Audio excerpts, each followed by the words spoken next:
All right, listener, so you're ready to dive into some serious travel prep, and we've got just the thing. Oh, this is going to be good. I can tell. It's an episode of Wanderlust Weekly that is just jam-packed with clever travel hacks. I love that podcast. Their energy is so infectious. Right, like they just make you want to grab your passport and go. Exactly. So are we ready to unpack this episode and pull out some golden nuggets? Absolutely. Let's deep dive into Wanderlust Weekly and see how we can make your next trip the smoothest one yet. You know what really struck me about Emma and Daniel this time? They really honed in on the importance of, the mental game of travel. Like before you even zip your suitcase, I'm all ears on that one. Exactly. They're all about packing light, but not in a way that makes you feel limited. Because no one wants to survive on just a toothbrush and a change of underwear for a week. Right. They connect it back to efficiency. Imagine this: no more wrestling a giant suitcase through crowded airports or train stations. Oh my gosh, just picturing that brings back stressful memories. Right. You're free to move easily, you've got more energy, Yeah. and you can actually focus on enjoying the experience. Oh, okay. That is a game changer. I'm sold. And you know what else really helps with that? What's that? Packing cubes. Listener, if you haven't jumped on this bandwagon yet, trust me. Life-changing, honestly. They are like little miracles of organization. I used them for the first time on my last trip. And you, Which I think it was amazing. Everything had its place. No more digging through my suitcase like a frantic raccoon. I know, right? It's like having a personal assistant for your luggage. Totally. And speaking of being organized, Emma and Daniel had some great advice about research. Yes.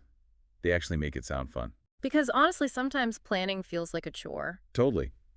But they frame it as like unlocking secret levels in a game. The more you know about your destination. The smoother your trip will be. Exactly. And we know how much you value that. And it's not just about avoiding the tourist traps.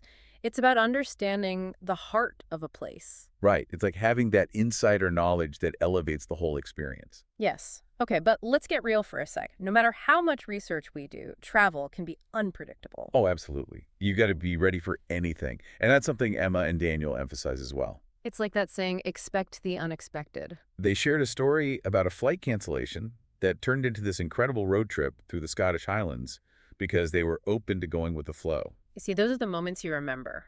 That's what travel is all about.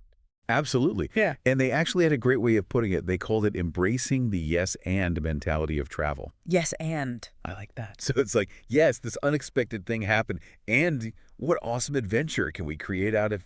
Okay, that is a perspective shift I needed to hear. Right. So we've talked packing and research, but what about everyone's favorite topic, money? Any tips from the Wanderlust Weekly gurus on how to travel smart and not break the bank? Oh, they had a gold mine of advice on that front. Daniel is like the king of finding flight deals. He's got this whole system. Okay, spill the secrets. I'm always up for saving some cash. He's all about those price comparison websites, you know, the ones. Yeah, I use them all the time. But here's the thing. Don't just check once and assume that's the best price. Oh, I'm so guilty that I get impatient. Set up price alerts. Price alerts. Like they'll email me if the price drops. Exactly. You choose your dates, your route, and boom, they'll let you know if there's a better deal. That is genius. Why have I never thought of that? It's like having your own personal travel agent working around the clock. I love it. Yeah. Okay, so price alerts are officially on my radar. Any other budget-friendly travel tips from the Wanderlust Weekly vault? Oh, there's more. Have you ever considered flying into smaller airports? Like instead of the main hub. I haven't really thought about that. It can sometimes be a lot cheaper. Plus, you might avoid those crazy crowds. That's a good point. Yeah. I'm always up for a less chaotic travel experience. Right. It's all about thinking outside the box. And speaking of thinking differently, Emma and Daniel also talked about the importance of travel insurance. Oh, yeah. That's one of those things that's easy to forget about when you're caught up in the excitement of planning. But it's so crucial. It's like that safety net you hope you never have to use. Totally. It's better to be safe than sorry. Especially if something unexpected happens. Exactly. Like imagine you have a medical emergency abroad or your flight gets canceled and you need to rebook last minute. Ugh, don't even put that energy out there. Yeah. But I see your point. It's about having that peace of mind. Precisely. It takes away so much stress and lets you really enjoy the journey. You know what else I think adds a lot to the travel experience? Learning a few basic phrases in the local language. Oh, absolutely. Even if it's just hello, thank you, and please. It makes such a difference. It shows respect for the culture and... It opens up opportunities for connection. Exactly. People really appreciate it when you make an effort. I remember this one time I was in Italy, and I was trying to order a cappuccino. Okay, the land of delicious coffee. This should be easy, right? I thought so, but I was butchering the pronunciation, and the barista just gave me this blank stare. Oh no, I've been there. The language barrier struggle is real. But then this woman behind me leaned in and said it correctly for me, and the barista's face just lit up. Ah, see. Little effort goes a long way. And we ended up having this lovely conversation about the best pastry shops in the area, all because I tried to speak a little Italian. That's amazing. It's those little moments that make travel so special. Absolutely.